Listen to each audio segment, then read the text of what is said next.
নমস্কাৰ প্ৰিয় দৰ্শক, মোৰ সৈতে আছে এগৰাকী নৱপ্ৰজন্মৰ উদীয়মান নাগাৰা নামৰ পাঠক লীনা। নামটো কৈ দিয়া। নমস্কাৰ, মোৰ নাম শ্ৰী লীনা নাথ। আৰু লীনা নাথে খুবেই ধুনীয়াকৈ নাগাৰা নাম পৰিৱেশন কৰে আৰু এতিয়া লীনা নাথৰ পৰাই দুটামান দিহা শুনিব বিচাৰিছোঁ।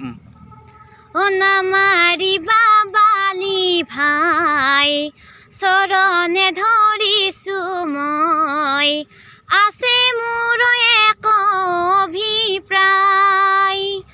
হে বালি ভাই, পৰাজয় হলো আজি মই। হে বালি ভাই, পৰাজয় হলো আজি মই।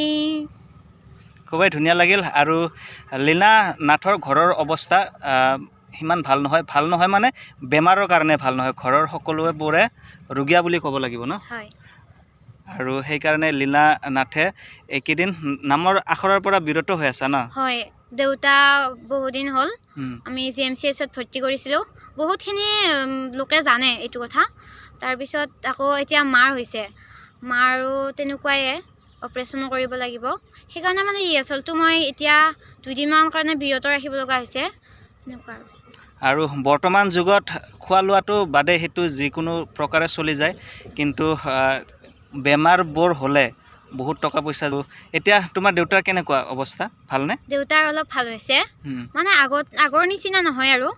ডায়েলাইচিছ কৰিছিল কাৰণে মানে অলপ মানুহটো দুৰ্বল হৈ আছে, আগৰ নিচিনা নহয়। টাইম লাগিব, ভাল হৈছে, ডক্টৰে কৈছে ভাল হ'ব এনেকুৱা। আৰু কিমানমান দিন হ'ল ডায়েলাইচিছ কৰা? ডায়েলাইচিছ কৰা আজি 2 মাহ হৈ গ'ল। 2 মাহ হৈ গ'ল ন। আৰু শেষত তোমাৰ পৰা আৰু এটা ৰাৱণৰ দৰ্পচূৰ্ণ যি নাম আছে তাৰ পৰা আৰু এটা দিহা গাই দিয়াচোন। দিদাৰুম কৰবে বেহুখন সজালে, নাই সমৰে মহামুখ মাৰিলে। কতা চাই যোৱা মৰমৰে আই, তোমাৰ পুত্ৰ অভিমান্য যামৰ ঘৰে যায়। অৰ্জুন পিতা মোৰ আজি কলৈ গলা, উত্তৰা ভাইজা মোৰ আজি কলৈ গলা। বেহুৰে ভিতৰে মই দেখো অন্ধকাৰ, নিশ্চয় নাহিকে নিস্তাৰ মৰিব নিশ্চয়। খুবেই ধুনীয়া লাগিল লীনা নাথৰ কণ্ঠত। আৰু তুমি শেষত কি ক'বা?